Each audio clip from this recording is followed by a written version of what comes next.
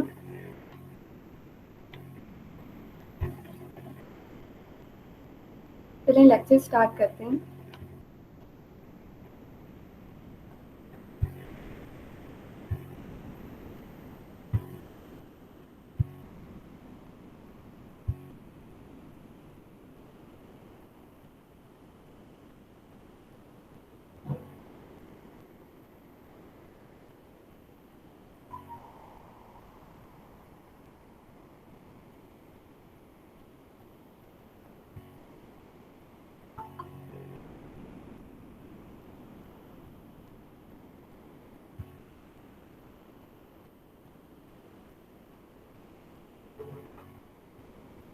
Screen show हो रही है सबको?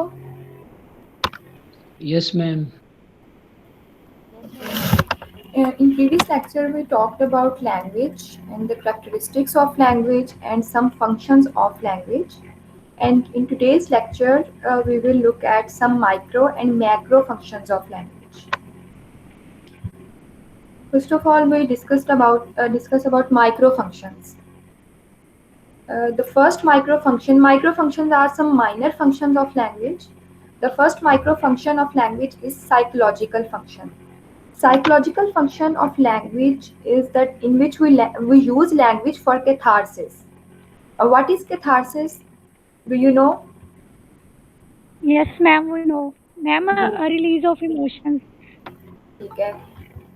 कैथारसिस क्या होता है कि हमने उसमें अपने इमोशंस को रिलीज करना होता है टू गेट रिलीफ हासिल करने के लिए हम अपने सप्रेस्ड इमोशंस को रिलीज करते हैं। ठीक है, ये पूरा प्रोसेस होता है, थेरेपी भी कहा जाता है कैथारसिस को। और कैथारसिस के लिए जब हम लैंग्वेज को यूज करते हैं that is known as psychological function of language. और यहाँ पे कुछ एग्जाम्पल्स लिखी हुई हैं कैथारसिस की। वीपिंग है, क्राइंग है, लाफिंग है। मतलब हम अपनी सप्रेस्ड एनर्जी को रिलीज करने के लिए और रिलीफ लेने के लिए जब हम लैंग्वेज को यूज करते हैं तो वो साइकोलॉजिकल फंक्शन कहलाता है। एक और एग्जांपल लिखी हुई है इधर। While watching a match on TV we shout instructions for sport or disappointment. ठीक है, जब हम मैच देख रहे होते हैं टीवी पर तो हम इंस्ट्रक्शंस शाउट कर रहे होते हैं। ठीक है, या तो हम स्पोर्ट कर रहे होते हैं या फिर डिसअपॉइंटमेंट को शो कर रहे होते हैं। उससे क्या होता है कि हम हमारे अंदर जो सप्रेस्ड एनर्जी है हम उसको रिलीज कर रहे होते हैं। ठीक है, हम अपनी एनर्जी को सप्रेस नहीं करते हैं अपने अंदर बल्कि उसको रिलीज कर देते हैं। और अपनी एनर्जी को रिलीज करने के लिए हम जो लैंग्वेज को यूज करते हैं वो साइकोलॉजिकल फंक्शन कहलाता है लैंग्वेज का। This next function of language is phatic function, which is about social function.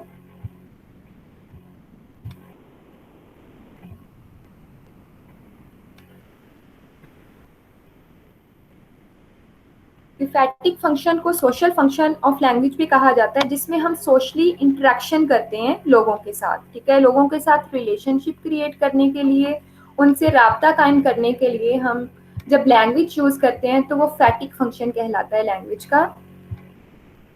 Speaking के अलावा जब हम रिटन लैंग्वेज की बात करते हैं तो उसमें भी फैटिक फंक्शन आ जाता है। जब हम लेटर्स लिखते हैं या फिर एप्लीकेशंस या फिर इस टाइप की और राइटिंग्स लिखते हैं तो उसमें भी हम फैटिक फंक्शन को यूज कर रहे होते हैं। जब हम डियर सर, डियर मैडम और इस तरह के वर्ड्स को यूज कर रहे होते हैं किसी को मुखातिब करने के लिए, मीन्स कि हम उनके साथ इंटरेक्ट कर रहे हैं रिटन लैंग्वेज के थ्रू, ठीक है। तो रिटन लैंग्वेज में भी फैटिक फंक्शन यूज होता है और जब हम बोलते हैं, किसी से इंटरेक्ट करते हैं सोशली, तो वो भी फैटिक फंक्शन कहलाता है लैंग्वेज का।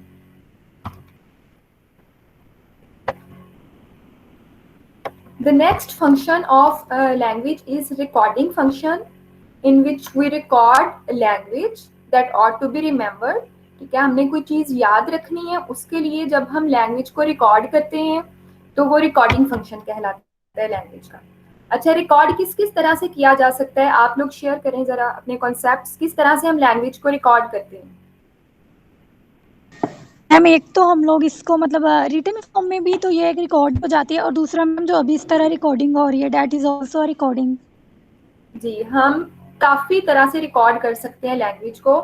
इसमें वर्बली रिकॉर्डिंग भी आ जाती है और नॉन वर्बल रिकॉर्डिंग भी आ जाती है। Non verbal recording written form में जब हम एक लैंग्वेज को राइट करते हैं, ठीक है, वो मीन्स कि हम लैंग्वेज को रिकॉर्ड कर रहे हैं। जितना भी लिटरेचर है या फिर कल्चर जो अगली जनरेशंस तक पहुंचता है वो रिकॉर्डेड, रिटन रिकॉर्डेड फॉर्म में होता है जो कि अगली जनरेशंस तक पहुंचता है, ठीक है। तो रिटन लैंग्वेज के थ्रू भी रिकॉर्डिंग होती है और उसके अलावा ऑडियो रिकॉर्डिंग भी हो सकती है, ठीक है, और वीडियो रिकॉर्डिंग भी हो सकती है। जिस तरह से अभी हम लेक्चर को रिकॉर्ड कर रहे हैं, दैट मीन्स कि हम लैंग्वेज को सेव कर रहे हैं, ठीक है। जो भी कम्युनिकेशन हमारे दरमियान में हो रही है, जो भी मैं बोल रही हूँ, वो सारी चीजें सेव हो रही हैं, ठीक है। ये सारा एक लैंग्वेज का यूजेज है जो सेव हो रहा है। तो रिकॉर्डिंग की डिफरेंट फॉर्म्स हो सकती हैं, रिटन फॉर्म में भी हो सकता है, वर्बल फॉर्म में भी हो सकता है, ठीक है। किसी भी तरह से लैंग्वेज को रिकॉर्ड करना is known as recording function of language. Okay, the next function of language is identifying function, in which we identify the objects and events through language. okay, हम चीजों को आइडेंटिफाई करते हैं, ऑब्जेक्ट्स को या events को, किसी भी चीज को आइडेंटिफाई करते हैं लैंग्वेज के थ्रू, ठीक है। किसी चीज को नाम दे दिया जाता है ताकि उसकी पहचान हो। ह्यूमन बींग्स की बात करते हैं, हम सब इंसानों के नाम होते हैं, ठीक है। वो नाम क्यों दिया जाता है? ताकि हमारी आइडेंटिफिकेशन हो सके, हम पहचाने जा सकें। जिस इंसान का नाम नहीं होगा उसकी कोई पहचान नहीं होगी, ठीक है। नाम दिया जाता है पहचान के लिए। इसी तरह से चीजों को भी नाम दिए जाते हैं, जितने भी ऑब्जेक्ट्स हैं उन सबको आइडेंटिफाई किया जाता है थ्रू लैंग्वेज, ठीक है। लैंग्वेज के थ्रू उस चीज को एक नाम दे दिया जाता है, ठीक है। इस तरह से किसी भी चीज को या किसी भी इवेंट को लैंग्वेज के थ्रू नेम करना, उस चीज जब हम नेम करते हैं उस चीज को तो वो आइडेंटिफिकेशन फंक्शन कहलाता है। it मीन्स कि हम उस चीज को लैंग्वेज के थ्रू आइडेंटिफाई कर रहे हैं। Next function of language is reasoning function. Reasoning function is also known as conceptualization function. Conceptual function भी कहलाता है। Before say something we think, and to do that we necessarily use language. हम जब हमने बोलना होता है किसी भी चीज को, किसी भी फिक्रे को, लफ्ज कोई भी बोलना होता है, कुछ भी बोलना होता है, तो हम पहले सोचते हैं, ठीक है। हमारे माइंड में उस चीज के हवाले से, जो भी बात हम करने वाले हैं उसके हवाले से हमारे माइंड में एक कॉन्सेप्ट क्रिएट होता है। और वो कॉन्सेप्ट किस तरह से क्रिएट होता है? वो लैंग्वेज के थ्रू क्रिएट होता है, ठीक है। लैंग्वेज नहीं होगी तो हमारे माइंड में वो कॉन्सेप्ट क्रिएट नहीं होगा जो हमने बोलना है, ठीक है। जब भी हम कोई बात बोलने वाले होते हैं तो उससे पहले, बोलने से पहले हमारे माइंड में उसका एक स्ट्रक्चर बन जाता है, एक कॉन्सेप्ट क्रिएट होता है हमारे माइंड में, और फिर हम उसको अटर करते हैं, ठीक है। फिर हम उसको बोलते हैं। लेकिन बोलने से पहले जो कंसेप्ट बनता है हमारे माइंड में लैंग्वेज की वजह से, ठीक है। लैंग्वेज है, चीजों को आइडेंटिफाई करने के लिए उनको नेम दिया गया है, ठीक है। उनके बारे में हम जब सोचते हैं, वो लैंग्वेज का नेम उनको दिया गया है चीजों को, इस वजह से हमारे माइंड में उनका एक स्ट्रक्चर बन गया है लैंग्वेज के थ्रू। और इस तरह से हमारे माइंड में लैंग्वेज के थ्रू किसी चीज का कंसेप्ट बनना is called reasoning function of language. Reasoning function की समझ लग गई है सबको? अगर कोई डाउट है इससे रिलेटेड, बिकॉज ये थोड़ा मुझे लग रहा है कि कंफ्यूजिंग हो सकता है।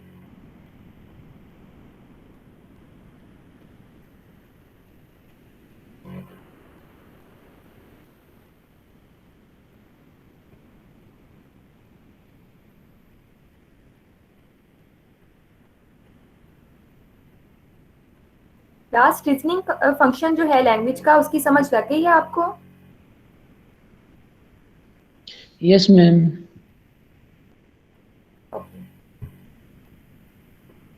The next function of language is communicating function, जो कि कम्युनिकेट करने के लिए यूज की जाती है।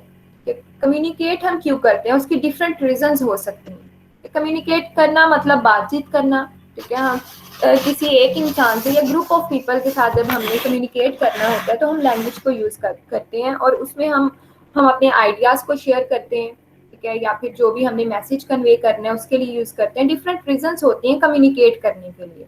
क्या क्या रीजंस हो सकती हैं? हमने किसी को कोई रिक्वेस्ट करनी है, हम कम्युनिकेट करेंगे। कोई इंफॉर्मेशन डिलीवर करनी है नेक्स्ट पर्सन तक, हम कम्युनिकेट करेंगे। अपोलोजाइज करना है, ऑर्डर करना है, प्रॉमिस, रिफ्यूजिंग, ये सारी रीजंस हैं कम्युनिकेट करने की। ठीक है, मीन्स के लैंग्वेज का एक फंक्शन, एक यूज ये भी है कि हम कम्युनिकेट, और ये एक मेजर फंक्शन है लैंग्वेज का, ठीक है, कि हम कम्युनिकेट करने के लिए, बातचीत करने के लिए लैंग्वेज को यूज करते हैं।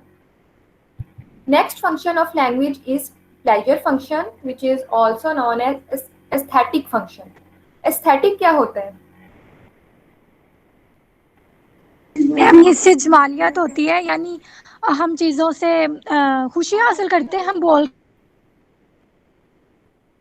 जी, खुशियां हासिल करते हैं कह सकते हैं। इसका मतलब इसको इस सेंस में भी लिया जा सकता है कि लैंग्वेज में एक ब्यूटी का एलिमेंट लाने के लिए, मतलब ब्यूटी लाने के लिए जब जिस तरह से हम लैंग्वेज को यूज आपको करते हैं, मिलती ठीक है, प्लेजर है, भी इसमें आ जाएगा, इमोशंस ब्यूटी भी आ जाएगी, ठीक है। को the express fact that language often gives, करके जी अपनी बात को कन्वे करके इंफॉर्मेशन को मैं आपकी आवाज कट रही है।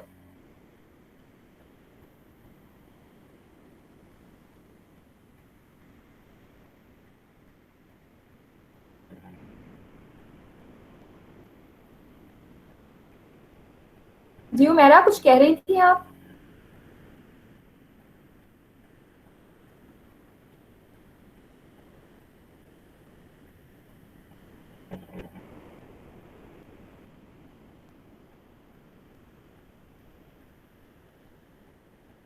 ओके, प्लेजर फंक्शन को डिस्कस कर रहे थे हम। अब प्लेजर फंक्शन या फिर एस्थेटिक फंक्शन की जब हम बात करते हैं लैंग्वेज को लेके, तो जब हम पोइट्री यूज करते हैं तो उसमें हम प्लेजर फंक्शन को यूज कर रहे होते हैं, लैंग्वेज का प्लेजर फंक्शन यूज कर रहे होते हैं, या नो एस्थेटिक मैम, फंक्शन मैंने यूज तो कर रहे होते कुछ नहीं कहा।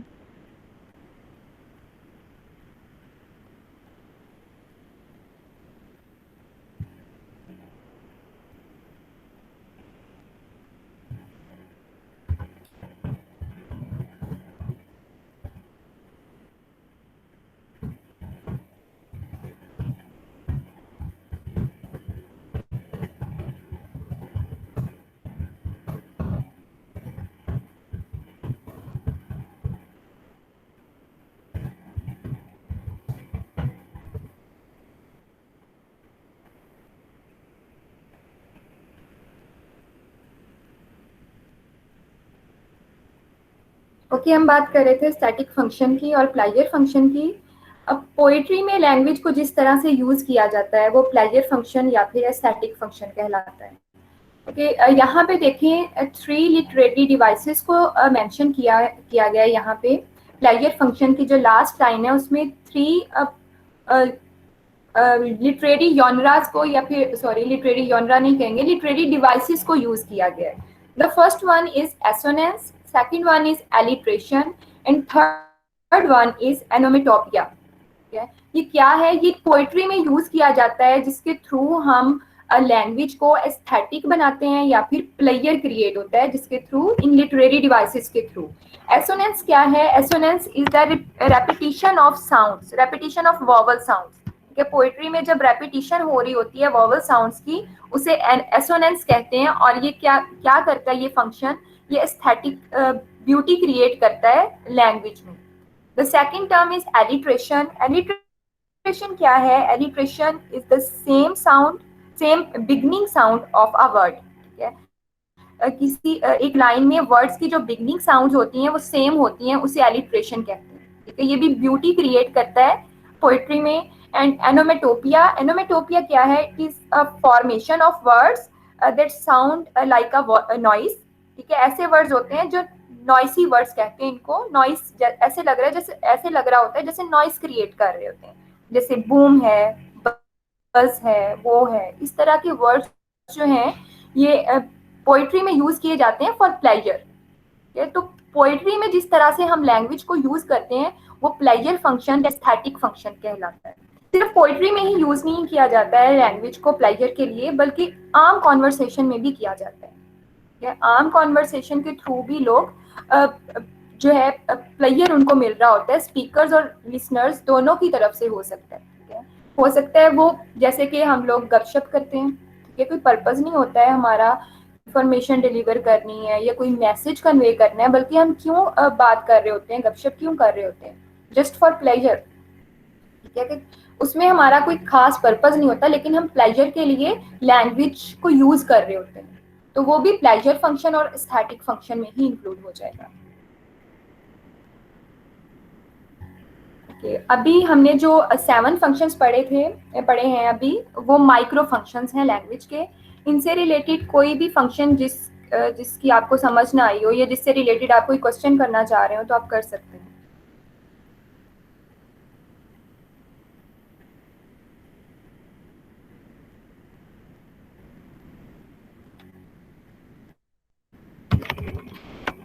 मैम क्लियर है.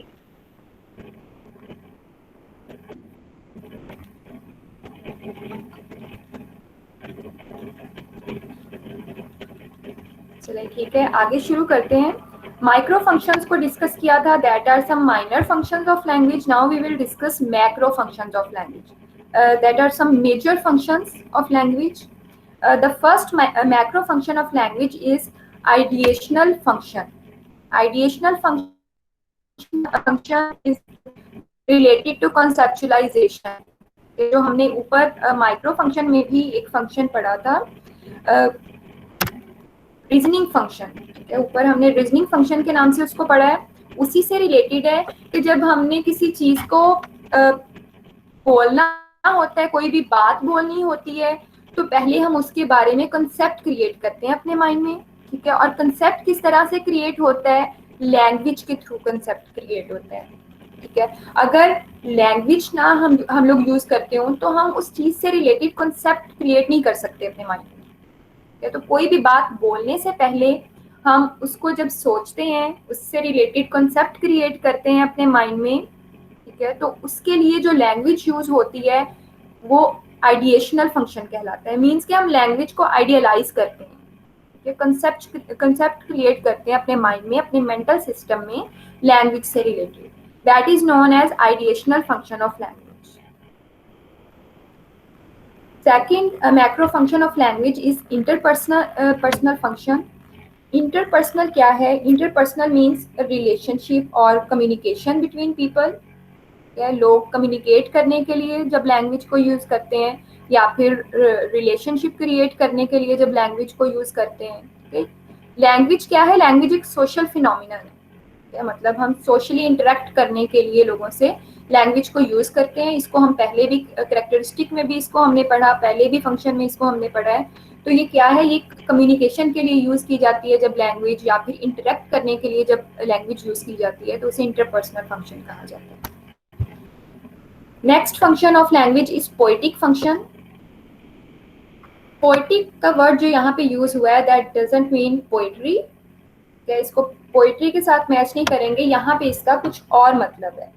क्या पोएटिक फंक्शन क्या है लैंग्वेज का? It refers to the ability to manipulate language in a creative way. जब हम लैंग्वेज को क्रिएटिव वे में यूज करते हैं, ठीक है, जैसे कि जब हम जोक्स को यूज कर रहे होते हैं या फिर मेटाफर्स यूज कर रहे हैं. मेटाफर क्या है? Metaphor is the use of language in which we give figurative meaning to any word or any phrase. क्या मतलब जब हम लफ्जों के लिटरल मीनिंग्स पे नहीं जाते हैं, हम उनके फिगरेटिव मीनिंग्स को देखते हैं तो वो मेटाफर कहलाता है। फिगरेटिव मीनिंग्स क्या होते हैं? डिफाइन करें कोई स्टूडेंट, फिगरेटिव मीनिंग्स क्या होते हैं? मैम फिगर ऑफ स्पीच को उनके साथ कनेक्ट करके, जैसे आप किसी को कह दें कि बड़ी खूबसूरत हो, लेकिन it's a common thing, it's a common word. और पोइटिक फंक्शन में हम लोग करेंगे कि आप गुलाब जैसे लग रहे हो, तो इसमें हमने मेटाफर का यूज़ किया, आप गुलाब हो या आप गुलाब जैसे लग रहे हो, सिमिली या मेटाफर का यूज़ करते हैं ना, तो ये इसके फिगरेटिव मीनिंग हो जाते हैं। हम उसको किसी चीज़ के साथ कनेक्ट कर देते हैं, किसी ऑब्जेक्ट के साथ, और इसके डिफेमिलराइजेशन हो जाती है ना, चीज़ें थोड़ी अनकॉमन लगने लग जाती हैं। जी, मतलब कि हम उनका जो लफ्जी मतलब है उस पे नहीं जाते हैं, बल्कि हम उनको अलग से कोई मीनिंग दे देते हैं। That is figurative meaning. जैसे कि ईडियम्स आप लोगों ने पढ़े होंगे, ठीक है? अगर पढ़े हैं तो आपको पता होगा कि ईडियम्स क्या होते हैं। ईडियम्स के अगर हम लिटरल मीनिंग में चले जाएं तो वो कुछ और ही होते हैं, ठीक है? लेकिन जब हम उनका मीनिंग जो कि एज ईडियम उनको दिया गया है, वो उनका फिगरेटिव मीनिंग होता है, वो कुछ और होता है, ठीक है? तो इस तरह से जब हम लैंग्वेज को for creative way, in a creative way use करते हैं तो वो उसका एक पोइटिक फंक्शन कहलाता है, ठीक है? ईडियम्स, जैसे कि मैंने अभी बात की, ईडियम्स में फिगरेटिव लैंग्वेज यूज की जाती है। For example, birds eye view एक ईडियम है, बर्ड्स आई व्यू। अब इसका लिटरल मीनिंग देखें क्या हो सकता है? बर्ड्स आई व्यू, परिंदे की नजर से देखना, ठीक है? लेकिन इसका फिगरेटिव मीनिंग ये नहीं है। इसका फिगरेटिव मीनिंग क्या है? सरसरी सा जायजा लेना, ठीक है? मामूली सा जायजा लेना, या फिर जस्ट सरफेस देखना किसी चीज का, ज्यादा डीपली ना जाना किसी चीज में, वो कहलाता है कि बर्ड्स आई व्यू। लेकिन जब हम इसके लिटरल मीनिंग को देखें तो वो कुछ और है। तो ये जो यूज है लैंग्वेज का, ये क्रिएटिव यूज है लैंग्वेज का, जिसके थ्रू हम क्या करते हैं? लैंग्वेज को क्रिएटिव बनाते हैं, या फिर हम क्रिएटिव वे में जस्ट फॉर जॉयमेंट हम लैंग्वेज को यूज करते हैं। तो ये जो फंक्शन है लैंग्वेज का, ये पोइटिक फंक्शन कहलाता है। The next function of language is textual function. Textual function is related to text, जो भी बात लिखी है या बोली हुई है, ठीक है? उसका जो फंक्शन है, किस तरह से उसका फंक्शन होता है? The ability to create long utterances and piece of writing which are both cohesive and coherent. Cohesive and coherent क्या है?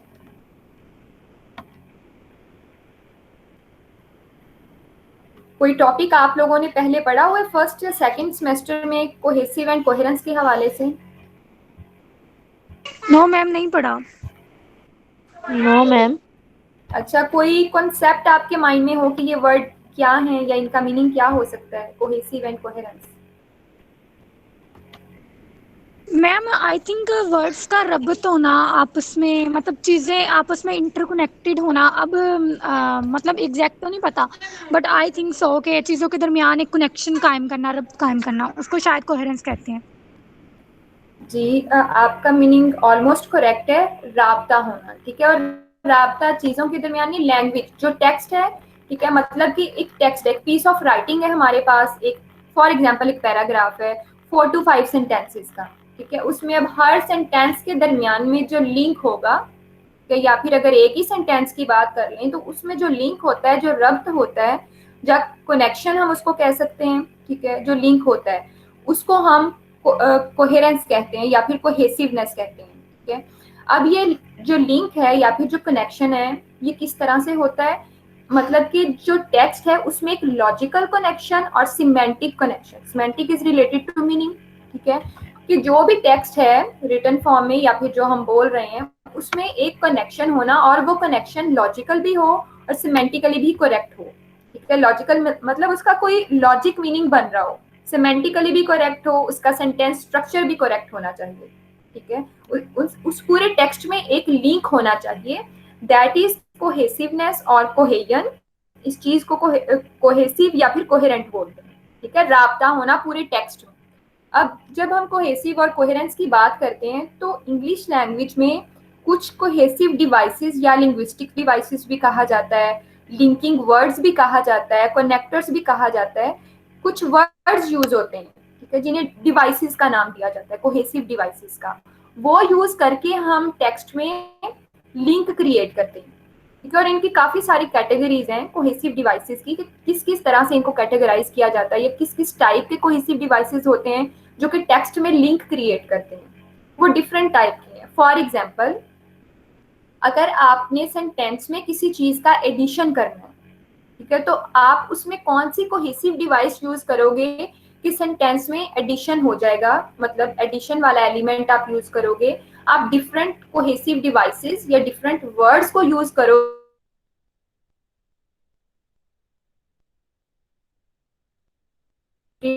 तो हम कौन से कोहेसिव डिवाइस यूज करेंगे? हम एंड का वर्ड यूज कर सकते हैं, हम इन एडिशन यूज कर सकते हैं।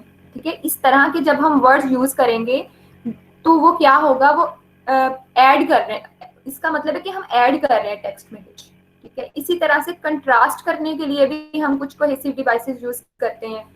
एक वर्ड है बट। बट को यूज किया जाता है जब हमने कंट्रास्ट करना होता है टेक्स्ट में किसी चीज का। ठीक है, इसी तरह से क्रोनोलॉजिकल ऑर्डर को शो करने के लिए भी हम कुछ वर्ड्स यूज करते हैं, जैसे कि फर्स्टली, सेकेंडली, थर्डली। ये क्या है? ये एक क्रोनोलॉजिकल ऑर्डर या फिर एक जो स्टेप बाय स्टेप अगर हमने किसी चीज को डिफाइन करना है टेक्स्ट में, तो हम इन वर्ड्स को यूज करते हैं, क्रोनोलॉजिकल वर्ड्स को यूज करते हैं। इसी तरह से और भी काफी सारी टाइप्स हैं कोहेसिव डिवाइसेस की या फिर कोहेरेंस वर्ड्स की, वी कैन से, जिनके थ्रू हम लिंक क्रिएट करते हैं टेक्स्ट में, और फिर उनका एक लॉजिकल, एक पूरा करेक्ट जो है स्ट्रक्चर बन जाता है एक पूरे टेक्स्ट में। ठीक है, तो इस तरह से मतलब कि ये क्या है कि कोहेसिव और कोहेरेंट जो है, इसको जब हम यूज करते हैं लैंग्वेज में तो ये टेक्सचुअल फंक्शन कहलाता है, जिसके थ्रू हम क्या करते हैं पूरे टेक्स्ट में या सेंटेंसेस में या जो भी पीस ऑफ राइटिंग है उसमें हम एक लिंक क्रिएट करते हैं थ्रू लिंग्विस्टिक डिवाइसेस। और कोहेसिव डिवाइसेस, इनको एक और नाम भी दिया जाता है ट्रांजिशनल वर्ड्स का। तो काफी सारे नाम दिए जाते हैं। तो ये सारी चीजें क्या है, ये कोहेसिव और कोहेरेंट क्रिएट करती हैं टेक्स्ट के अंदर। कि जब इन चीजों को यूज किया जाता है, इन वर्ड्स को यूज किया जाता है टेक्स्ट में, तो ये टेक्सचुअल फंक्शन कहलाता है लैंग्वेज का। Is it clear? Yes ma'am, it's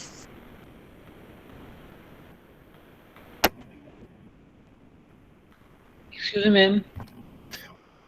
yes ma'am, इसमें हम पंक्चुएशन भी ऐड कर सकते हैं?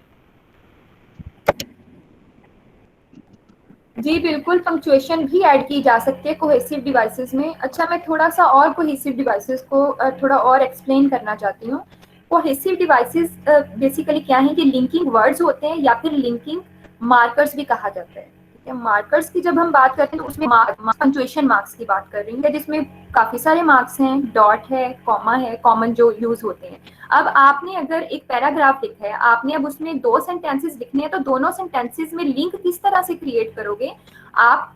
अगर वो आपने सेंटेंस में मतलब कि सेंटेंस के आगे कोई और सेंटेंस ऐड करना है तो आप एंड का वर्ड यूज करके उन दोनों सेंटेंसेस को लिंक कर दोगे।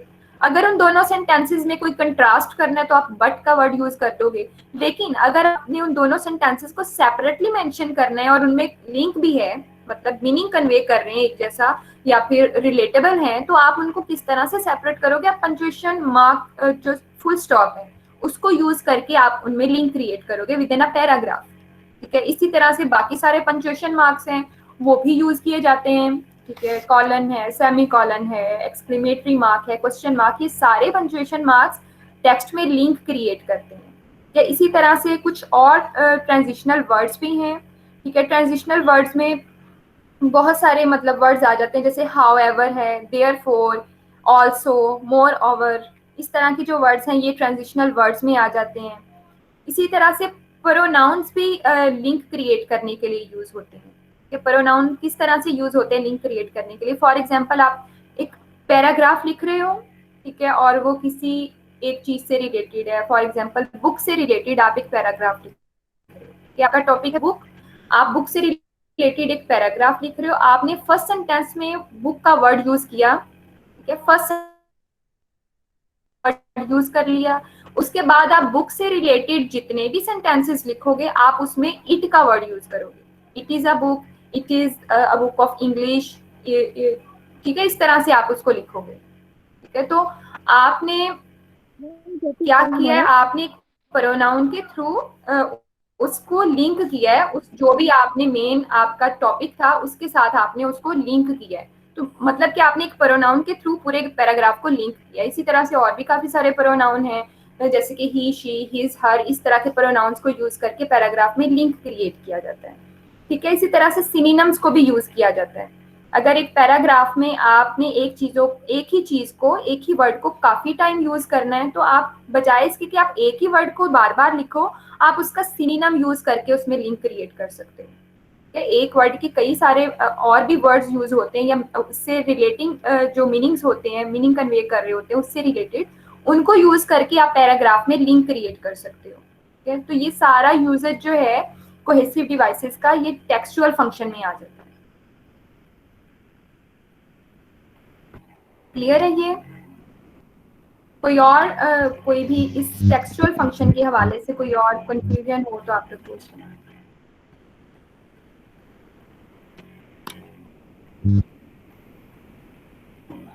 Ma'am I think it's clear.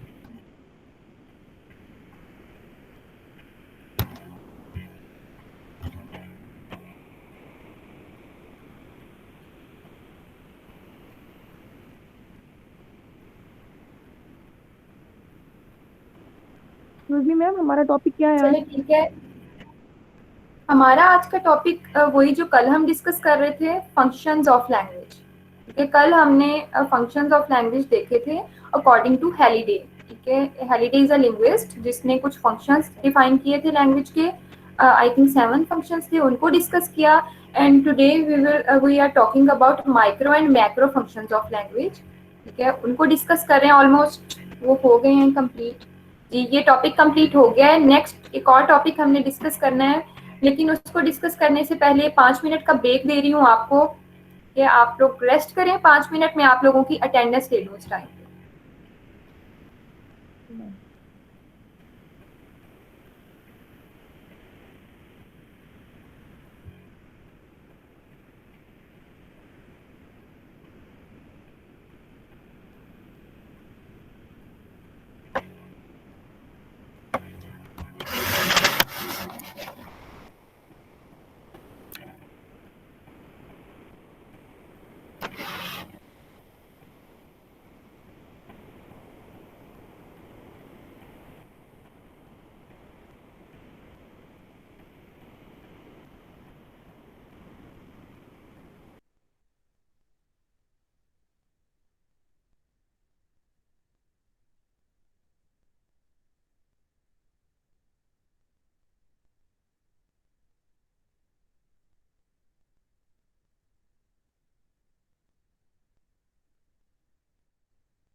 Welcome back.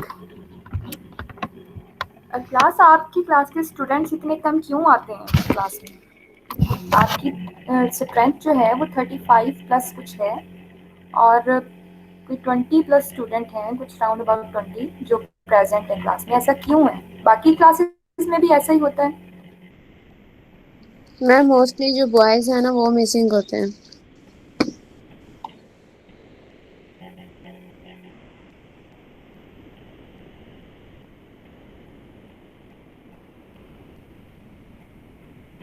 चलें स्टार्ट करते हैं अगला topic. It is also about language.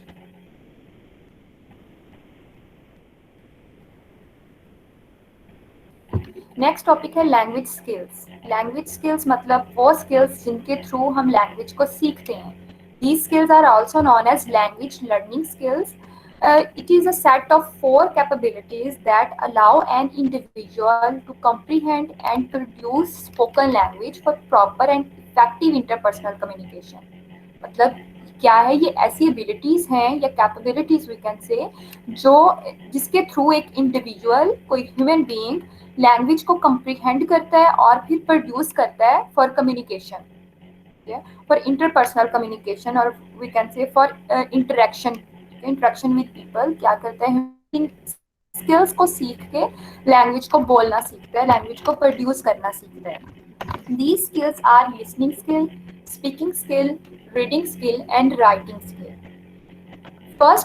In first language acquisition, the 4 skills are most often acquired in the order of listening first, then speaking, then possibly reading and writing. ठीक है, जब हम first language को learn कर रहे होते हैं तो हम एक सीक्वेंस के साथ इन स्किल्स को यूज करते हैं। जब एक बच्चा पैदा होता है तो सबसे पहले वो कौन सी स्किल को यूज करता है?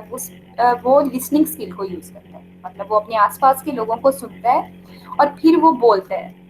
सुन के उन चीज़ों को समझता है, मेमोराइज करता है और फिर वो बोलने की कोशिश करता है। That is second language learning skill.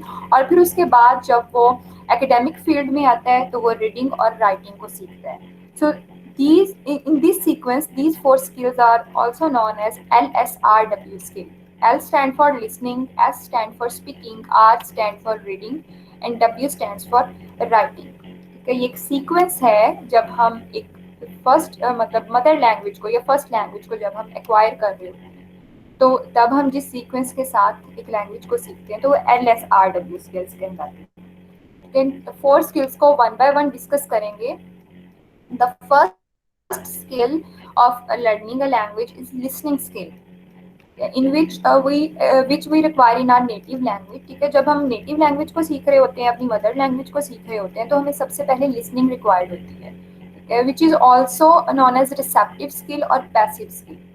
Receptive किस तरह से है कि हम जब लिसन कर रहे होते हैं तो हम साउंड्स को रिसीव कर रहे होते हैं, विच मीन्स ये एक रिसेप्टिव स्किल है। कोई और बोल रहा होता है, वो क्या वो जो कोई और पर्सन बोल रहा है हम उसको सुन रहे हैं थ्रू आवर ईयर्स, तो जो रोल है वो पैसिव रोल है, बिकॉज हम एक्टिवली कुछ भी रोल प्ले नहीं कर रहे हैं, इसमें सिर्फ हम सुन रहे हैं। ठीक है, रिसीव कर रहे हैं और हमारा रोल जो है वो पैसिव होता है। और जो बंदा बोल रहा है वो प्रोड्यूस कर रहा है। वो क्या प्रोड्यूस कर रहा है? वो साउंड्स को प्रोड्यूस कर रहा है जिसको हम लोग सुन रहे हैं, जिसे हम रिसीव कर रहे हैं। सो लिसनिंग स्किल जो है ये एक रिसेप्टिव स्किल है और इसमें हमारा रोल पैसिव होता है, तो इसको पैसिव स्किल भी कहा जाता है। It requires us to use our ears and our brains to comprehend language. इसके लिए जो हमें बॉडी पार्ट्स रिक्वायर्ड होते हैं उसमें ईयर्स है जिसके थ्रू हम सुनते हैं और हमारा ब्रेन जिसके थ्रू हम उस लैंग्वेज को समझते हैं। It is the first of 2 natural language skills which are required by all natural spoken languages. अच्छा, ये जो लिसनिंग स्किल है ये एक नेचुरल स्किल भी है। नेचुरल मतलब हम इसको सीखते नहीं है, ये इनबॉर्न होती है, गॉड गिफ्टेड होती है कि एक बच्चा जब पैदा होता है तो वो सुनना सीखता नहीं है, वो खुद से मतलब ये उसके अंदर inborn capacity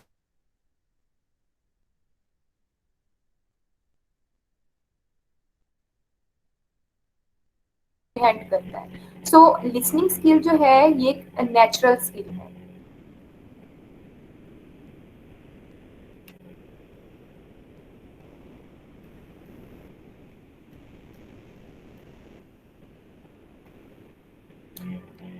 Okay, the second language learning skill is speaking skill, which is second language learning skill that we required in our native language. It is also known as productive skill और an active skill. Productive skill कैसे है कि इसमें हम कुछ produce कर रहे होते हैं, साउंड्स प्रोड्यूस कर रहे होते हैं, साउंड्स को प्रोड्यूस करके हम वर्ड्स क्रिएट करते हैं और फिर कम्युनिकेशन करते हैं। ठीक है, मीन्स कि हम इसमें कुछ प्रोडक्टिव काम कर रहे हैं, तो इसमें हमारा रोल भी एक्टिव होता है। जबकि लिसनिंग में हमारा रोल क्या है, लिसनिंग में एक ह्यूमन बीइंग का रोल पैसिव होता है, जिसमें सिर्फ उसको सुनना होता है, रिसीव करना होता है किसी और की बोली हुई बात को या किसी और के प्रोड्यूस किए हुए साउंड्स को उसने सिर्फ रिसीव करना होता है। तो उसमें लिसनिंग में एक जो लर्नर है उसका रोल पैसिव होता है, जबकि स्पीकिंग में एक लर्नर का रोल जो है वो एक्टिव होता है, बिकॉज उसमें वो प्रोड्यूस कर रहा होता है साउंड्स को। ठीक है, साउंड्स को प्रोड्यूस करके वो कम्युनिकेट करता है, ये जो भी अपनी बात कन्वे करना चाह रहा है उसमें उसका रोल प्रोडक्टिव होता है। और ये एक एक्टिव स्किल होती है which requires vocal tract system and our brain. हमने साउंड को जब प्रोड्यूस करना होता है तो एक तो ब्रेन हमारा उसमें हमें रिक्वायर्ड होता है कि हमारा ब्रेन वर्क करे उसमें, बिकॉज जब हमने किसी चीज़ को बोलना होता है तो पहले हम उसके बारे में कंसेप्ट क्रिएट करते हैं, अपने माइंड में सोचते हैं, उसके बारे में वर्ड्स कलेक्ट करते हैं और फिर हम उसको अटर करते हैं। ठीक है, तो ब्रेन का एक मेजर रोल है, हर स्किल में ही है। तो ब्रेन के थ्रू हम उस चीज़ को सोचते हैं, जो भी हमने बोलना है उसको स्ट्रक्चर करते हैं, उसको समझते हैं और वर्ड्स को कलेक्ट करते हैं। जो वोकैबुलरी हमारे माइंड में मेमोराइज हुई होती है उस लैंग्वेज से रिलेटेड, उसको कलेक्ट करके फिर हम उसको प्रोड्यूस करते हैं in the form of sounds, ठीक है, थ्रू आवर वोकल सिस्टम। जब हम वोकल ट्रैक्ट की बात करते हैं उसमें बहुत सारे बॉडी पार्ट्स इंक्लूड हो जाते हैं हमारा वॉइस बॉक्स है, हमारे वोकल फोल्ड्स हैं, हमारी टीथ है, हमारी टंग है, लिप्स हैं। ये सारे माउथ पार्ट्स जो हैं ये रोल प्ले करते हैं लैंग्वेज को प्रोड्यूस करने में। तो वोकल ट्रैक्ट में ये सारे पार्ट्स इंक्लूड हो जाएंगे। तो जो भी हमारा वोकल सिस्टम है, ये सारा सिस्टम, इसमें जितने भी पार्ट्स आते हैं वो सब इंक्लूड हो जाएंगे, जो कि लैंग्वेज को प्रोड्यूस करने में हेल्प करते हैं। इसके अलावा जो स्पीकिंग स्किल है ये भी एक नेचुरल लैंग्वेज स्किल है, गॉड गिफ्टेड है। हम बोलना सीखते नहीं है, मतलब हम लैंग्वेज को तो सीखते हैं लेकिन बोलना हमें, एक इंसान को बोलना ऑलरेडी आता है। एक बच्चा तो नहीं बोल पाता है लेकिन वो साउंड्स क्रिएट कर सकता है। या फिर जब हम लैंग्वेज को सीखते हैं तो फिर हम उसको प्रॉपर वे में एक लैंग्वेज को बोलना स्टार्ट कर देते हैं। ठीक है, तो स्पीकिंग स्किल क्या है, ये गॉड गिफ्टेड स्किल है, नेचुरल स्किल है। लिसनिंग स्किल भी नेचुरल है, जिसको इंसान सीखता नहीं है, वो नेचुरल होती है। ठीक है, इनबॉर्न कैपेसिटी होती है ह्यूमन बीइंग्स में। इसी तरह से स्पीकिंग है, इनबॉर्न कैपेसिटी है, इंसान लैंग्वेज को सीखता है और फिर उसको प्रोड्यूस करता है, बोलता है उसको और फिर उसके थ्रू कम्युनिकेट करता है। So listening and speaking both are natural language skills. Third language skill is reading skill. Reading is the third language skill we may require in our native language. अच्छा, रीडिंग स्किल कब start होती है? जब एक learner academic field में जाता है, तो उसको किसी एजुकेशनल फील्ड में, किसी इंस्टीट्यूट में जब एडमिट कराया तब वो इस स्किल को सीखता है। और ये जो स्किल है ये भी रिसेप्टिव है। रीडिंग स्किल रिसेप्टिव स्किल है और पैसिव स्किल है, बिकॉज इसमें हम किसी और के प्रोडक्टिव काम को जस्ट रीड कर रहे होते हैं। प्रोडक्टिव काम किसी और ने किया है, मतलब जो भी राइटिंग्स लिखी हैं वो किसी और का काम है, प्रोडक्टिव काम है। जिसने वो लिखा उसने प्रोडक्टिव काम किया, हम जस्ट उसको रीड कर रहे हैं, हम रिसीव कर रहे हैं उसको। तो रीडिंग स्किल जो है ये भी रिसेप्टिव स्किल है और पैसिव स्किल कह सकते हैं, बिकॉज इसमें हमारा कोई एक्टिव रोल नहीं होता, हम पैसिव होते हैं जब हम इस स्किल को एक्वायर कर रहे होते हैं। It requires us to use our eyes and brain to comprehend the written equivalent of spoken language. उसको comprehend करते हैं, ठीक है, समझते हैं, और इसमें हमारी आईज का भी यूजेज होता है कि आईज के थ्रू हम देखते हैं और थ्रू आवर ब्रेन हम उस चीज को comprehend करते हैं। एक्सक्यूज मी मैम, और इस यस मैम गर्ल्स के मैसेजेस आ रहे हैं कि मैम क्लास हमारी वो नहीं कर रही, अटेंड नहीं कर रही।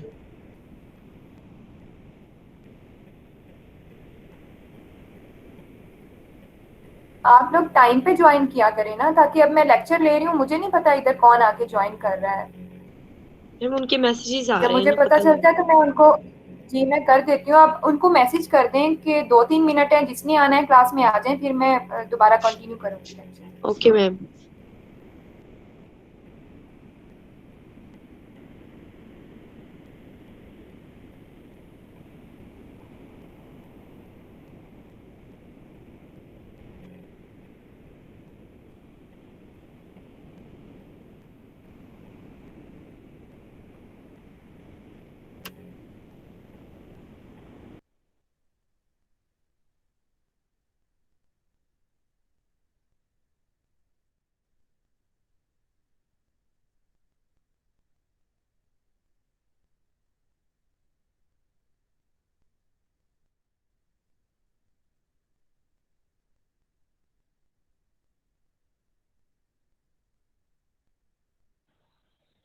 Excuse me ma'am. जी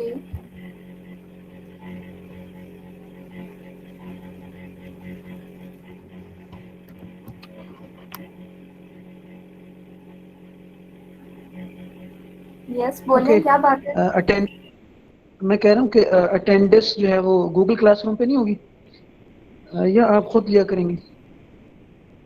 नहीं, मैं उन लोगों की अटेंडेंस लूंगी जो गूगल मीट क्लासरूम क्लास पे पे हम ज्वाइन खुद मार्क करें। करें? गूगल क्लासरूम में तो जो स्टूडेंट क्लासेस अटेंड नहीं कर रहे हैं वो भी जाके प्रेजेंट लगा देंगे। अच्छा। तो जो लोग गूगल मीट क्लास को ज्वाइन करेंगे उन्हीं की अटेंडेंस लगेगी। ये आई होप कि आपने लगा दी होगी अटेंडेंस। जी, जो लोग इधर प्रेजेंट है उनकी लग गई है। Thank you.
अभी तक किसी भी न्यू स्टूडेंट ने क्लास को ज्वाइन नहीं किया है।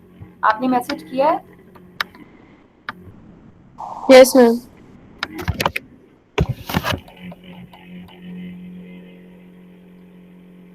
चलिए लेक्चर कंटिन्यू करते हैं। अच्छा, जो अभी मैं लैंग्वेज स्किल्स पढ़ा रही थी, क्या उनके नोट्स शो हो रहे थे आपको? No ma'am. तो आप लोगों ने बताना था, मैंने अपनी तरफ से प्रेजेंट किए हुए हैं नोट्स स्क्रीन पे। चलिए मैं कर देती हूँ आप।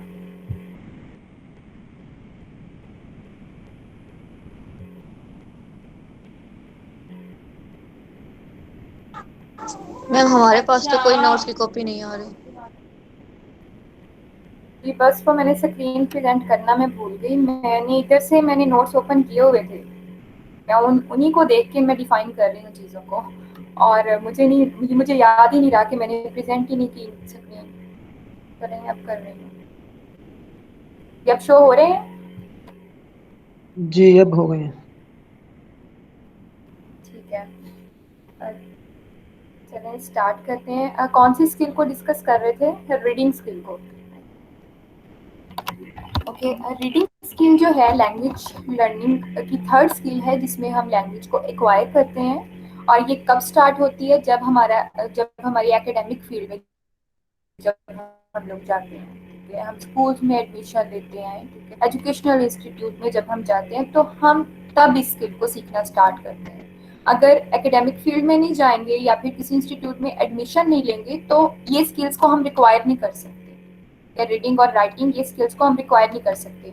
हम कब इनको सीख सकते हैं? जब एक बच्चा, एक लर्नर किसी एजुकेशनल फील्ड में जाएगा, ठीक है, या फिर जब उसको कोई सिखाएगा। हो सकता है एकेडमिक फील्ड में ना जाए, उसको घर पे ही उसके केयर गिवर्स, उसके पेरेंट्स इस चीज को सिखाएं, मतलब कि कोई सिखाएगा तभी ये स्किल्स एक लर्नर सीख पाएगा। अगर कोई नहीं सिखाएगा तो उसको नहीं आएंगे, ठीक है। ये सीखने से आती है ये दोनों skills, reading and writing. God gifted नहीं होती, आपको लर्न करना पड़ता है इन स्किल्स को।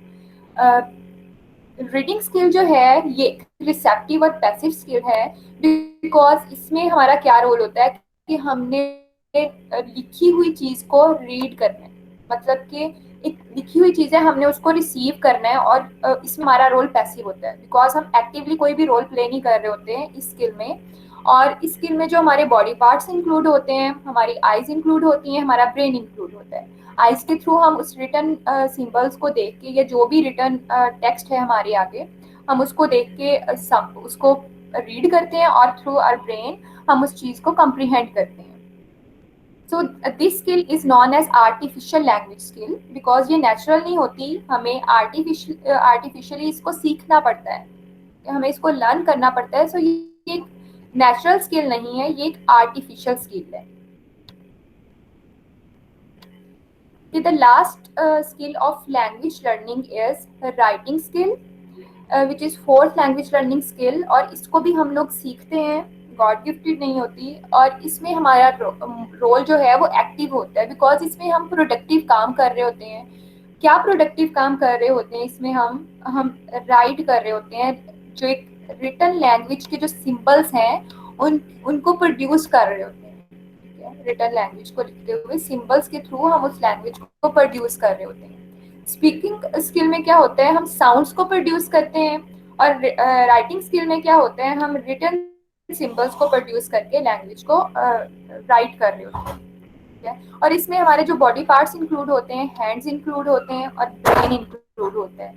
ब्रेन मतलब ब्रेन में सारी वो चीज़ों को हम अंडरस्टैंड कर रहे होते हैं, या फिर सोच रहे होते हैं, ठीक है, जो भी हम लिखने वाले होते हैं तो उसको सोच रहे होते हैं, समझ रहे होते हैं, फिर हम उनको राइट करते हैं थ्रू आवर हैंड्स। तो ये जो स्किल है ये भी एक आर्टिफिशियल स्किल है, बिकॉज नेचुरली नहीं होती, हमें सीखनी पड़ती है, लर्न करनी पड़ती है। तो रीडिंग स्किल और writing skill both are artificial skills. Reading skill में हमारा रोल पैसिव होता है, राइटिंग में एक्टिव रोल होता है। रीडिंग स्किल रिसेप्टिव है, बिकॉज उसमें हम किसी और के प्रोडक्टिव काम को जस्ट रीड कर रहे होते हैं थ्रू आवर आईज। और राइटिंग स्किल एक प्रोडक्टिव स्किल है, जिसमें हम रिटन सिंबल्स को प्रोड्यूस कर रहे होते हैं, राइट कर रहे होते हैं, and it required our hands के थ्रू हम इस स्किल को सीखते हैं। Okay, these are the 4 skills. एक ब्रीफ सा मैं सम अप दे देती हूँ। ये 4 स्किल्स का लैंग्वेज लर्निंग स्किल्स हैं।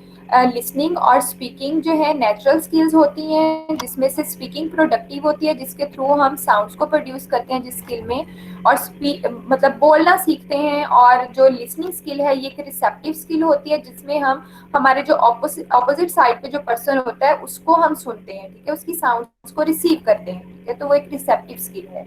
रीडिंग और राइटिंग जो है आर्टिफिशियल स्किल्स है, जिसमें से रीडिंग रिसेप्टिव स्किल है, किसी और के प्रोडक्टिव काम को हम रीड करते हैं थ्रू आवर आईज, और ये पैसिव स्किल होती है। और राइटिंग स्किल जो है ये प्रोडक्टिव स्किल है, बिकॉज इसमें हम रिटन सिंबल्स को प्रोड्यूस कर रहे होते हैं।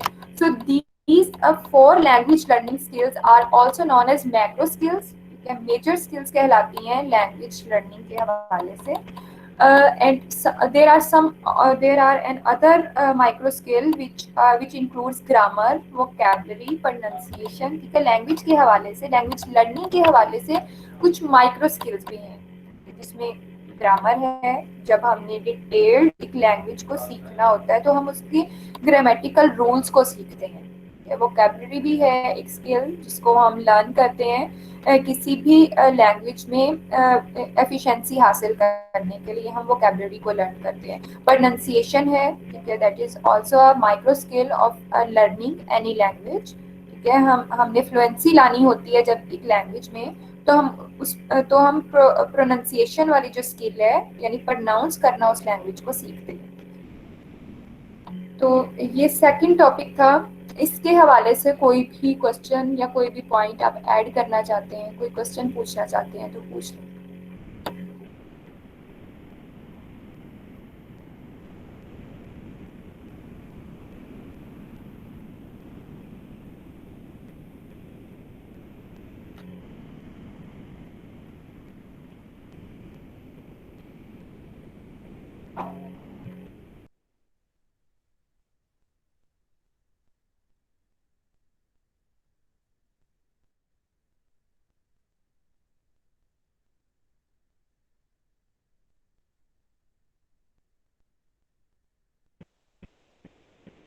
सोफिया, क्या आपको लेक्चर की समझ आ गई है? क्या लेक्चर के दौरान मेरी वॉइस डिस्कनेक्ट हो रही थी? यस मैम, पूरे लेक्चर में ना मतलब आपकी आवाज कट रही थी दरम्यान में, कुछ कुछ वर्ड समझ आ रहे थे, कुछ नहीं आए। ओके, मैं इसको रिपीट कर देती हूँ। लैंग्वेज लर्निंग स्किल्स को हमने अभी डिस्कस किया है कि लैंग्वेज लर्निंग स्किल्स वो स्किल्स जिनके थ्रू हम लैंग्वेज को लर्न करते हैं, और वो 4 स्किल्स होती हैं। Language learning skills are 4 in number. The very first skill is listening skill. अच्छा, इनको डिफाइन करने से पहले ये जो स्किल्स है ना, इनको एक सीक्वेंस के साथ लर्न किया जाता है। जब हम फर्स्ट लैंग्वेज को लर्न करते हैं तो हम एक सीक्वेंस के साथ चलते हैं। मतलब सबसे पहले हम लिसनिंग स्किल को सीखते हैं, then speaking skill, then reading and then writing. इसीलिए इस सीक्वेंस के अकॉर्डिंग हम इसको LSRW स्किल्स भी कहते हैं। अब मेरी आवाज क्लियर आ रही है? यस मैम, आप आ रही है। Thank you ma'am. ठीक है, तो इन 4 लर्निंग स्किल्स के थ्रू हम लैंग्वेज को सीखते हैं, जिसमें से सबसे पहली स्किल है लिसनिंग स्किल। लिसनिंग स्किल एक रिसेप्टिव स्किल होती है और इसमें हमारा रोल पैसिव होता है। किस तरह से रिसेप्टिव होती है? इसमें हम सुन रहे होते हैं, ठीक है, हमारा कोई एक्टिव रोल नहीं होता। एक्टिव रोल किसका होता है? उस बंदे का जो बोल रहा है, ठीक है, जो लैंग्वेज को प्रोड्यूस कर रहा है। हम सिर्फ उसको सुन रहे होते हैं। और इसके लिए हमारे कौन से बॉडी पार्ट्स इंक्लूड होते हैं? हमारे ईयर्स होते हैं और ब्रेन होता है, जिसके थ्रू हम अगले बंदे की बोली हुई बात को कम्प्रीहेंड करते हैं, ठीक है, उसको समझते हैं। तो वो पर्सन जो बोल रहा होता है वो प्रोडक्टिव काम कर रहा होता है, हम लोग जस्ट उसको सुन रहे होते हैं और समझ रहे होते हैं। हमारा रोल पैसिव होता है और वो रिसेप्टिव स्किल होती है, क्योंकि हम उसमें रिसीव कर रहे होते हैं किसी चीज को। और लिसनिंग स्किल जो है ये एक नेचुरल स्किल है, ठीक है। 2 नेचुरल स्किल्स हैं, लिसनिंग और स्पीकिंग, ठीक है। फर्स्ट स्किल जो लिसनिंग स्किल है ये स्किल है बिकॉज इसमें क्या है कि ये गॉड गिफ्टेड थिंग है। सुनना हम सीखते नहीं है, ऑटोमेटिकली बच्चा सुनना शुरू कर देता है, ठीक है। उसके कान में आवाज जाती है, ठीक है, वो उसको सुनता है, ये ऑटोमेटिकली है, ठीक है, नेचुरल है ये। तो लिसनिंग स्किल जो है ये एक नेचुरल स्किल है। Speaking skill is second language learning skill. ये स्किल प्रोडक्टिव स्किल है बिकॉज इसमें हम साउंड्स को प्रोड्यूस करते हैं, ठीक है। अब पहले जैसे बात की कि लिसनिंग स्किल रिसेप्टिव स्किल है, उसमें जो दूसरा पर्सन बोल रहा है जिसको हम लोग सुन रहे हैं, वो जो पर्सन बोल रहा है, ठीक है, वो स्पीकिंग स्किल को यूज कर रहा है, मतलब वो प्रोडक्टिव काम कर रहा है। जब हम सुन रहे होते हैं तो हम रिसीव कर रहे होते हैं, हमारा रोल पैसिव होता है और हम रिसेप्टिव स्किल को यूज कर रहे होते हैं। लेकिन अगर हम बोल रहे हैं दैट मीन्स कि हम प्रोडक्टिव काम कर रहे हैं और उसमें हमारा रोल भी एक्टिव है।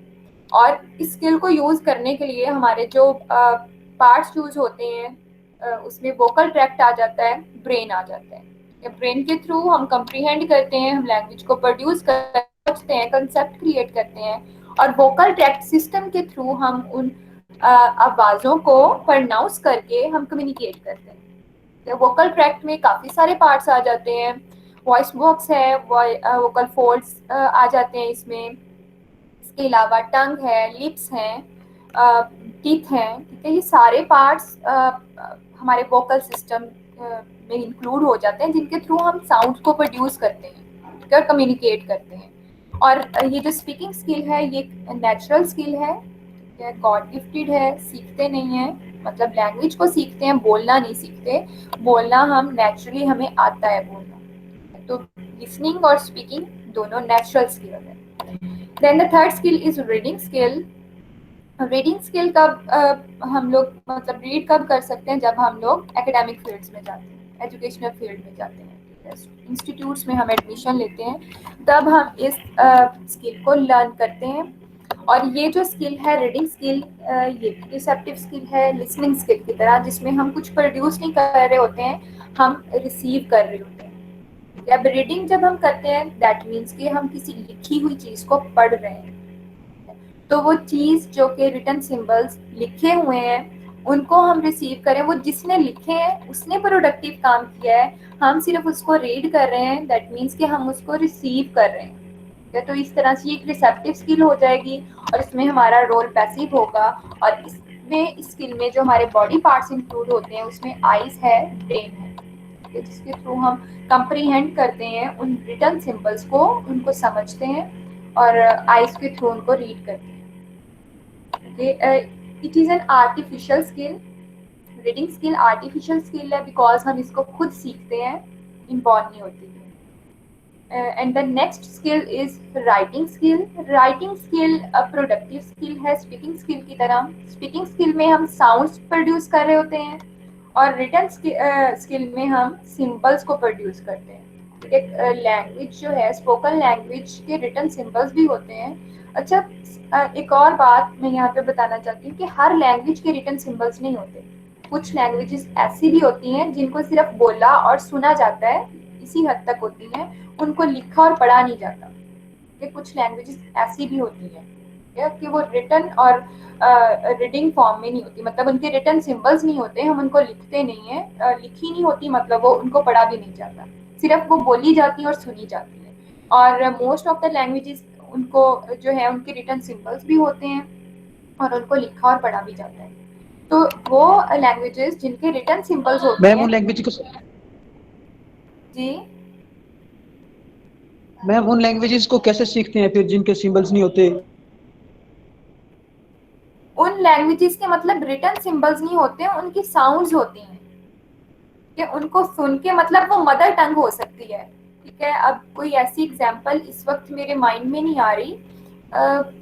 हमारे यहाँ भी बोली जाती हैं कुछ ऐसी लैंग्वेजेस, मैंने कभी बोला नहीं है लेकिन मैंने सुना हुआ है। एक लैंग्वेज में स्कूल टाइम पे मैंने सुना था, जब मैं स्कूल में पढ़ती थी, मेरी कुछ फ्रेंड्स एक लैंग्वेज बोलती थी जिसमें वो हर एक लफ्ज़ है, उसमें एक लफ्ज़ में कई हरूफ होते हैं। ठीक है, जैसे एक स्पेलिंग है उसमें कई अल्फ़ाबेट होते हैं, तो वो उर्दू की लैंग्वेज से रिलेटेड है कि हर लफ्ज़ में जितने भी हरूफ हैं, हर हरफ के बाद वो फे का वर्ड ऐड कर देते थे और वो उसे फे की बोली कहते थे। मतलब वो सुनी और बोली जरूर जाती है, वो लिखी नहीं जाती। तो ये एक एग्जांपल है कि कुछ लैंग्वेजेस हैं जो सुनी और बोली जाती हैं लेकिन उनको लिखा नहीं जाता और वो इतनी पॉपुलर नहीं होती हैं वो लैंग्वेजेस।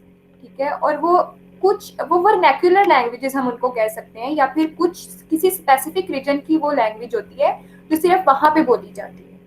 ठीक है, जैसे मैंने अभी बताया फे की बोली, उसमें क्या होता था, वो हर एक लफ्ज में हर हरफ के बाद वो फे को ऐड कर देते थे। ठीक है, और फिर वो उस लैंग्वेज में आपस में कम्युनिकेट भी करते थे और हमें उस चीज़ की समझ ही नहीं लगती थी, हालांकि वो उर्दू लैंग्वेज में ही इस चीज़ का एडिशन कर रही होती थी कि उर्दू लैंग्वेज जो है उसमें हर एक लफ्ज में हर हरफ के बाद वो फे का वर्ड ऐड कर देती थी और फिर कम्युनिकेट करती थी आपस में, और हमें समझ नहीं लगती थी कि वो क्या बोल रही है, और वो उसको फे की बोली बोलती थी।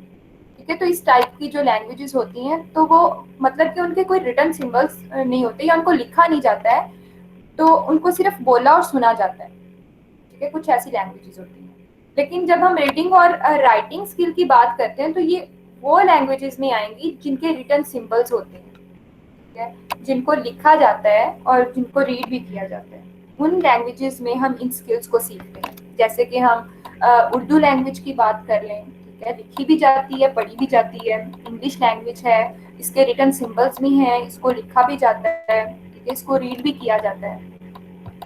तो ये रिटन सिंबल्स जो हैं, ये ज़्यादा लैंग्वेजेस जो इसमें मोस्टली लैंग्वेजेस हैं इस वर्ड की, उनके रिटन सिंबल्स होते हैं।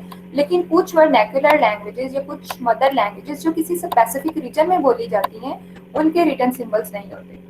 वो बहुत कम बोली जाती है और उनके रिटन सिंबल्स नहीं होते, तो वो उनमें ये स्किल्स यूज नहीं होती।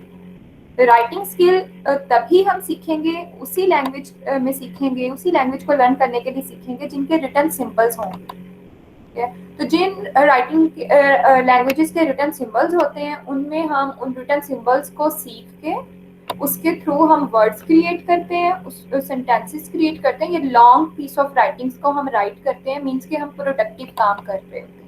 ठीक है, और उन रिटन सिंबल्स को यूज करते हैं जब, तो हमारा रोल भी एक्टिव होता है। और इसको बिकॉज हम सीखते हैं, नेचुरल नहीं होती, तो ये एक आर्टिफिशियल स्किल कहलाती है। रीडिंग और राइटिंग दोनों आर्टिफिशियल स्किल्स होती हैं बिकॉज इनको हम सीखते हैं, ये इनबॉर्न नहीं होती, हमें सीखनी पड़ती हैं through written symbols. Written symbols हमें पता होंगे तो हम रीड भी कर पाएंगे। अगर हमें रिटन सिंबल्स का नॉलेज नहीं होगा तो हम उस लैंग्वेज को रीड भी नहीं कर सकते। तो हमारे पास रिटन सिंबल्स का नॉलेज होना ज़रूरी है रीडिंग और राइटिंग के लिए। और ये कब होता है? जब हम एजुकेशनल इंस्टीट्यूट्स में जाते हैं, सीखते हैं उस चीज़ को, सिंबल्स को, और फिर हम लोग उसको लिखने के और पढ़ने के काबिल हो जाते हैं। And these 4 skills are known as macro skills, जो कि हमें एक लैंग्वेज को लर्न करने में हेल्प करती है।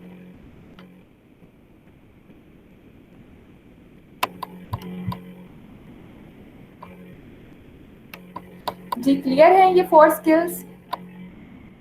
Yes ma'am. Yes ma'am. Yes ma'am. Ma'am ये लेक्चर रिकॉर्ड फॉर्म में हमें अभी तक एक भी नहीं मिला। रिकॉर्डेड लेक्चर मैंने सेंड किया है कल का आप लोगों को, गूगल क्लासरूम में भी मैंने उसका जी। लिंक दे दिया है। कल वाला मिल गया मैम? कल ही दिया था जी, आज वाला भी दे दूंगी। अभी तक तो हमारे 3 लेक्चर्स हुए हैं ऑनलाइन, आज वाला लेक्चर मिला के 3 लेक्चर हुए हैं। सबसे पहला लेक्चर भी मैंने रिकॉर्ड किया था, बट वो किसी टेक्निकल इशू की वजह से उसमें सिर्फ स्क्रीन रिकॉर्ड हुई, अब वॉइस रिकॉर्ड ही नहीं हुई। तो उसका कोई फ़ायदा नहीं था बिकॉज आप लोगों को तो वॉइस चाहिए, तो उसमें वॉइस रिकॉर्ड ही नहीं हुई, इसलिए फिर वो मैंने शेयर नहीं किया। कल का लेक्चर रिकॉर्डेड मैंने शेयर कर दिया था गूगल क्लासरूम में, आप चेक कर सकते हैं, और आज वाला भी कर दूंगी थोड़ी देर तक। मैम पीडीएफ पे कर दी हैं आज वाले लेक्चर्स की? अच्छा, ये जो नोट्स कह रही हैं आप, नोट्स मैं शेयर कर दूंगी। ये जो पहले मैंने फंक्शंस पढ़ाए हैं वो तो मैंने ऑलरेडी शेयर कर दिए थे उधर गूगल क्लासरूम में। तो ये जो लैंग्वेज स्किल के नोट्स हैं ये भी मैं शेयर कर दूंगी।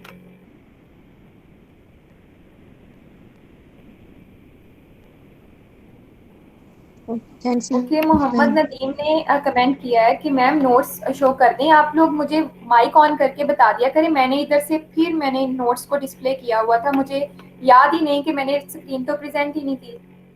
मैं अभी जो समझा रही थी ना, मैंने नोट्स मैंने ओपन किए हुए थे, लेकिन मुझे याद नहीं रहा कि मैंने स्क्रीन को भी प्रेजेंट करना है।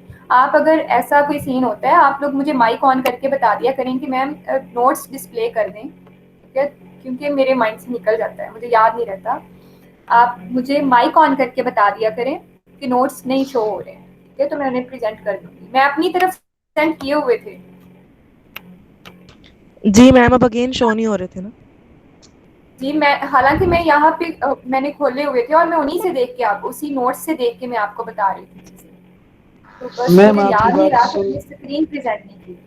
जी, आपकी बात सुन के ही समझ आ जाती है।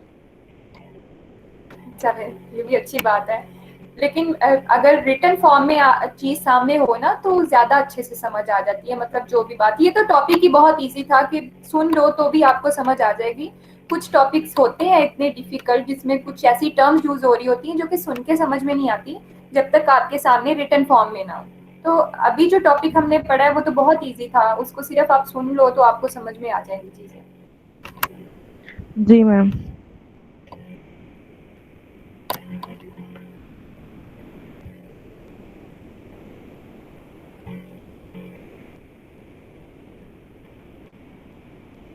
Thank you Sobia.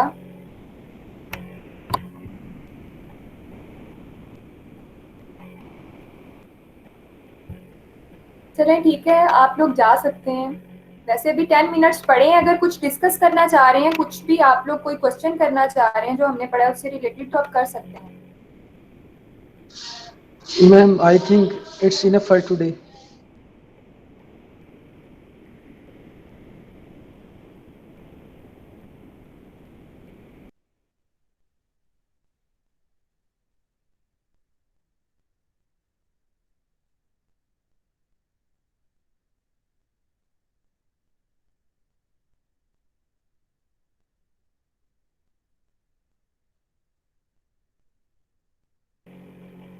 चलें ठीक है, फिर नेक्स्ट लेक्चर में मिलेंगे। अल्लाह हाफिज़। अल्लाह हाफिज़ मैम।